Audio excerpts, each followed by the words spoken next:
This screencast is about community interactions. So the goal is to learn about the different ways that different species can interact with each other within the same ecosystem or the same community.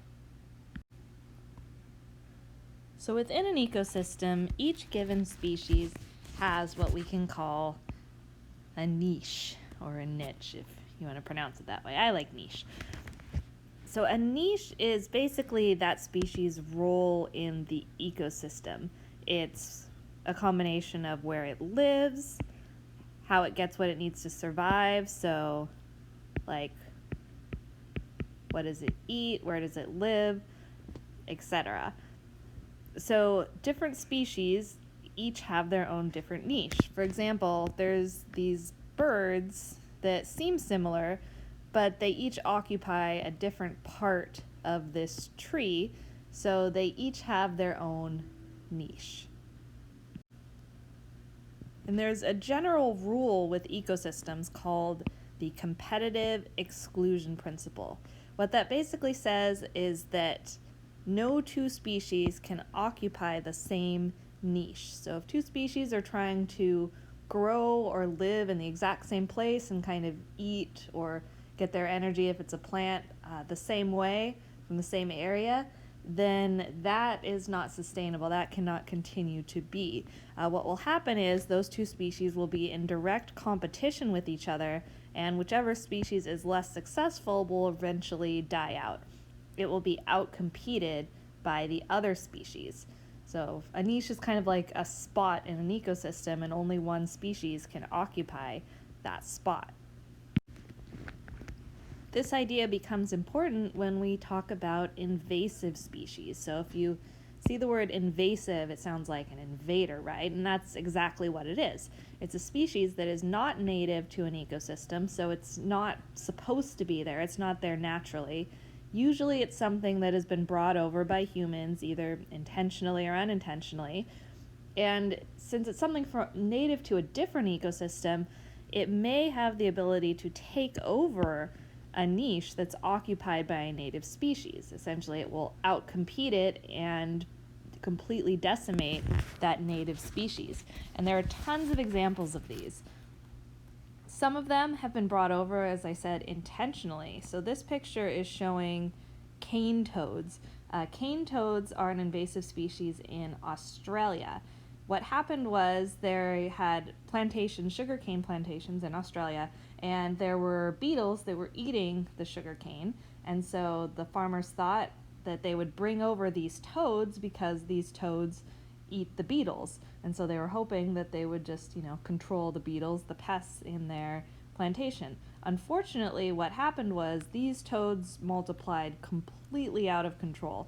And now Australia is just like covered in these cane toads.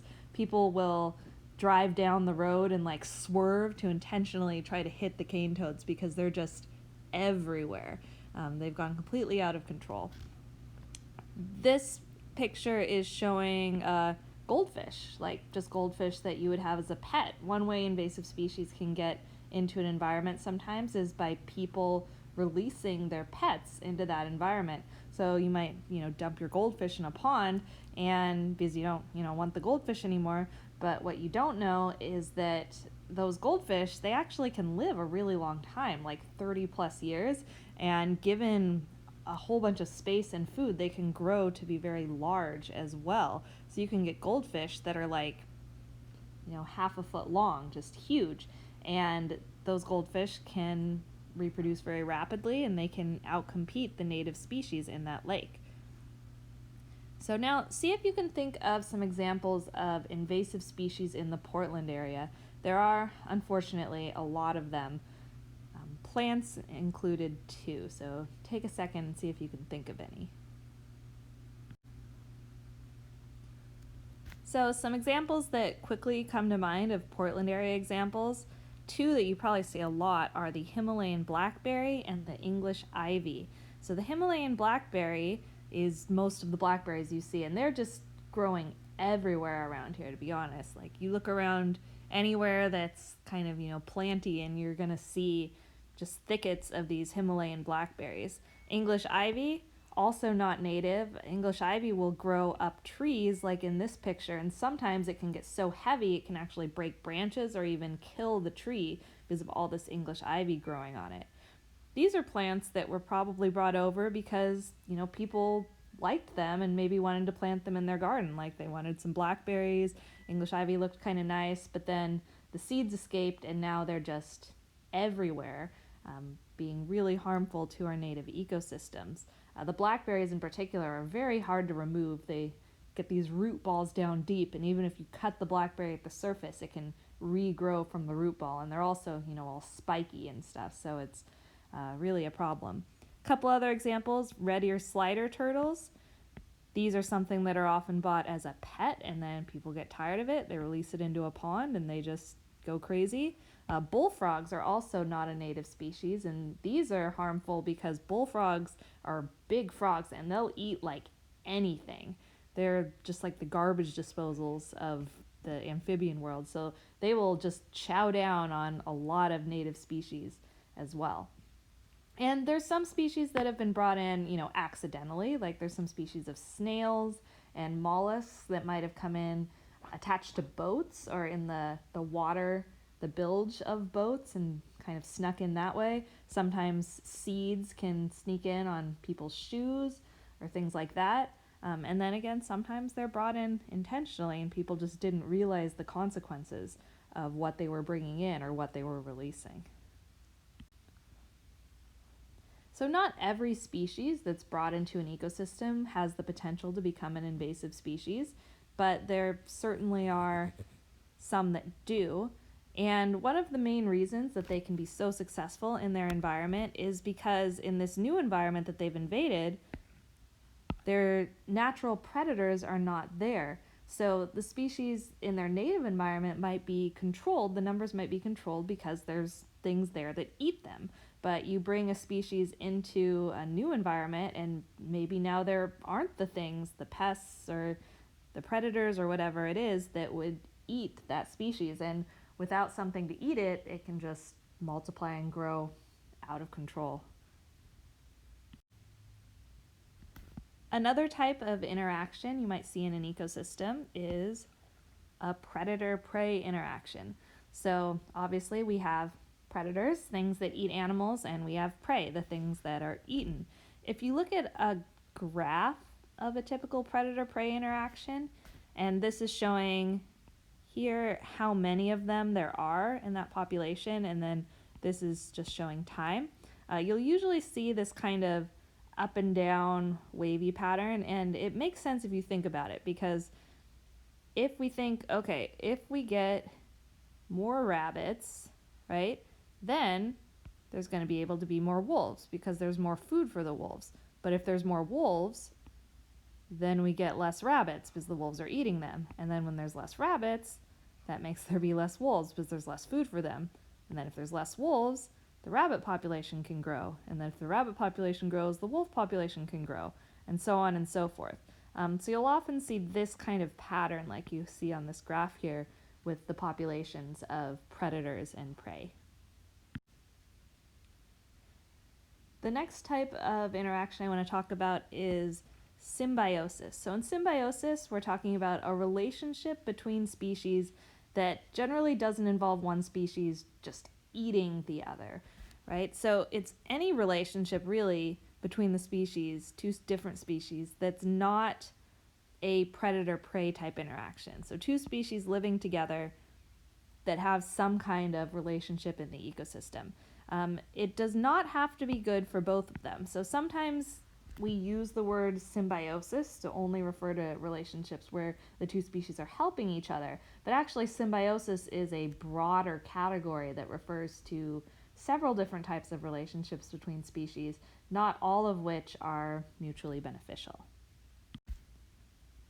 So the first type I want to look at is parasitism. In parasitism, we have one species that is benefiting from the relationship, and the other species is being harmed by the relationship. There's so many cool examples of parasites, but take a second and think if you can think of one example of a parasitism relationship. So this is I think, a really cool example of parasitism. This is the cordyceps fungus and ants. So the cordyceps fungus parasitizes ants. And what it does, once it's infected the ant, it actually sort of takes over the ant's brain almost. It makes the ant want to crawl up to a high place, like a high leaf, and sort of latch on. And then once the ant does that, the fungus starts growing out of the ant's body, sometimes right out of its head. And from there, it releases its spores, which can then sort of rain down on more ants from the colony because it crawled up to a high place. So the fungus almost takes over the ant's mind in order to allow itself to spread more, which I think is fascinating. And there's different cordyceps that infect other insects as well. Next type of symbiosis we're going to look at is called commensalism. Commensalism is when one species gets a benefit from the relationship and the other species kind of doesn't notice. It doesn't really hurt it, but it doesn't really help it either. So this one is kind of just tagging along and using the other species, and the other species is fine with it. An example of that, classic example, is barnacles growing on whales. So the barnacles don't really hurt the whales, but they kind of grow on them, and that gives them sort of a place to live.